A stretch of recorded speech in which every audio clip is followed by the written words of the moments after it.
Kanino sinabi ni Eliseo na humingi muna ng payo ang hari habang naghahanap ng solusyon sa kakapusan ng tubig sa kanilang kampanya?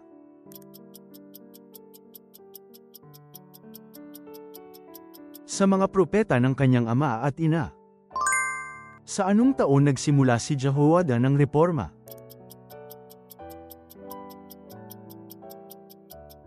Sa ika-7 taon. Habang nasa Tyro si Pablo, anong payo ang ibinigay sa kanya ng mga alagad mula sa Espiritu Santo?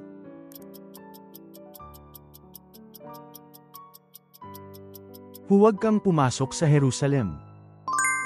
Ano ang birtud na dapat taglayin ng mga mananampalataya ayon sa unang Pedro?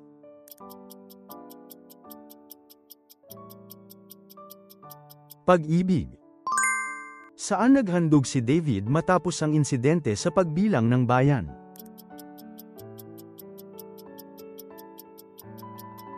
Sa puok ng pagdudurog ng butil ni Ornan na Hebusita. Ano ang itinatanong ni Propetang Habakuk sa Diyos?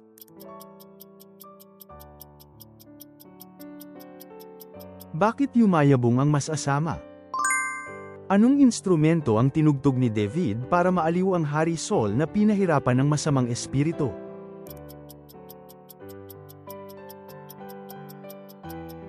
Harpa. Sino ang propeta na bumangon at hinaplos ang bata ng 3 beses upang buhayin siya?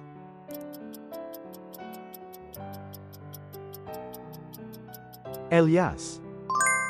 Aling aklat ang naglalarawan ng matinding dalamhati ni Jeremias?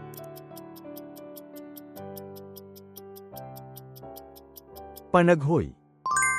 Sino ang bumuo ng plano upang lipulin ang mga Hudyo sa aklat ni Esther?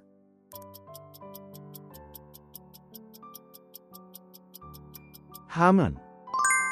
Sino ang sinasabing pinakamataas sa kayamanan at karunungan ayon kay Solomon?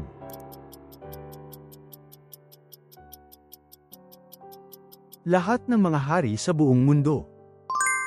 Ilang taon gulang si Noe nang siya pumasok sa arka?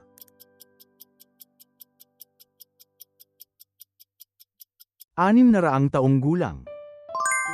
Ano ang malaking pangyayari nang buksan ang ika-6 na tatak sa Pahayag Kapitulo 6?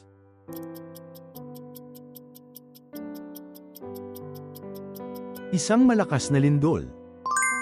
Saang aklat na tala ang isinulat ang mga ginawa ni Mordecai nang siya'y tumaas ang kapangyarihan?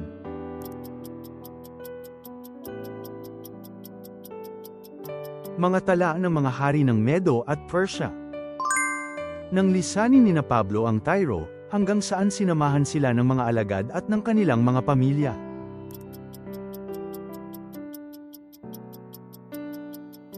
Hanggang sa labas ng pantalan, labas ng tarangkahan ng lungsod. Aling hukumang kilala sa pagiging kaliwete?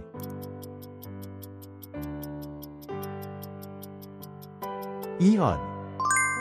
Dahil sa paglabag sa pagsuway sa Cades Barnea, ilang taon inilalaan ang mga Israelita na manahan sa ilang.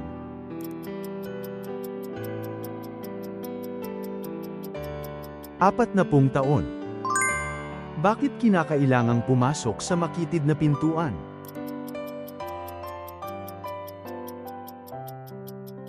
Dahil yon ang nagdadala tungo sa buhay. Sino ang itinuring na nag-iisang mataas na saserdote ni Solomon, na tila nagpatuloy ang pagpapala kay Pinches?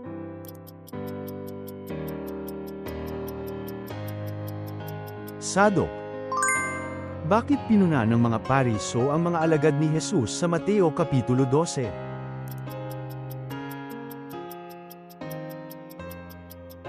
Dahil kumain sila ng mga butil sa araw ng Sabbath. Ilang taong gulang si Azarias nang umupo siya bilang hari?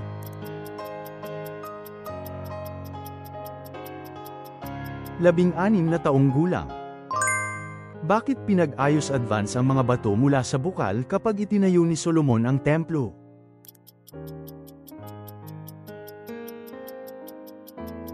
Upang hindi marinig ang tunog ng mga kasangkapang ginagamit sa pagputol sa loob ng templo. Saan dinala si Jeremias matapos niyang ipahayag ang pagkawasak ng Jerusalem?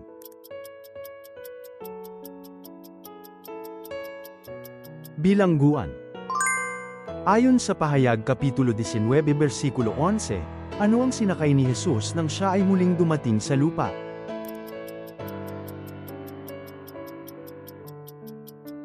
Isang puting kabayo. Ilan ang mga propeta ng Baal at ng Asherah na inanyayahan ni Elias na magtipon sa bundok ng Carmel?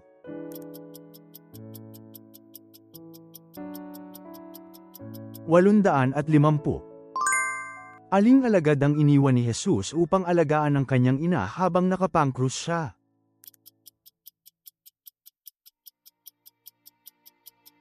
Juan.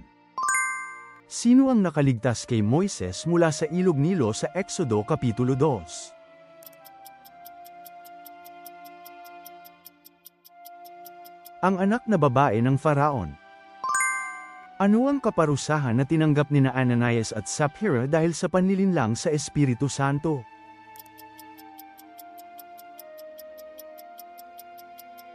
Kamatayan. Sino ang tinawag sa Biblia na isang babaeng hukom, prophetess, sa panahon ng mga hukom?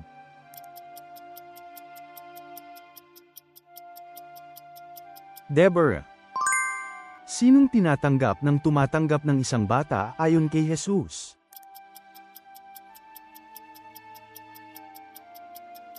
Si Jesus.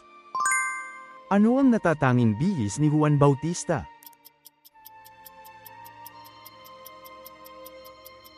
Damit na yari sa buhok ng kamelyo. Sa pahayag, aling isa sa 4 na nilalang ang may mukha ng leon?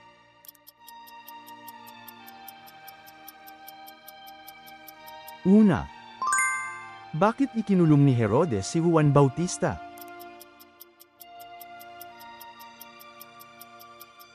Dahil kay Herodia.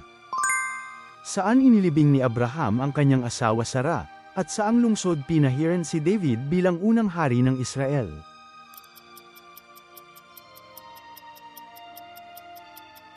Hebron. Sa parabola ng mabuting Samaritano, sino ang tumulong at nagmalasakit sa taong biniktima ng mga tulisan?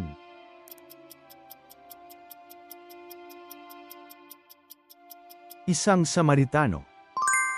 Nang magsunog ng insenso si Zacarias sa templo at inihayag ng anghel ang kapanganakan ng kanyang anak, ano ang propesyon ni Zacarias?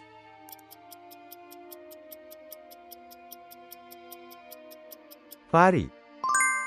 Sinong lungsod ang sinabi ni Jesus na huwag umalis ang mga alagad hanggat hindi sila tumatanggap ng Espiritu Santo?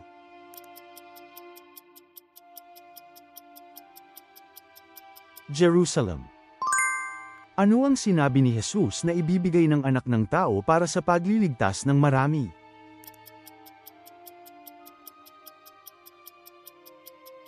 Ang kanyang buhay. Sa anong daan naglakad si Simeri na nagdulot sa Israel ng kasalanan?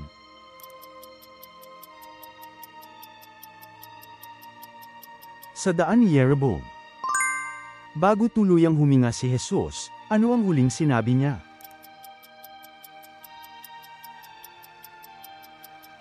Ama, ipinauubaya ko sa iyong mga kamay ang aking espiritu. Salamat sa panunood. Ibahagi ang inyong mahahalagang puna at kaalaman sa Biblia sa mga komento. Ang pag-subscribe at pag-like ninyo ay malaking tulong para makagawa pa kami ng mas marami pang Bible quiz.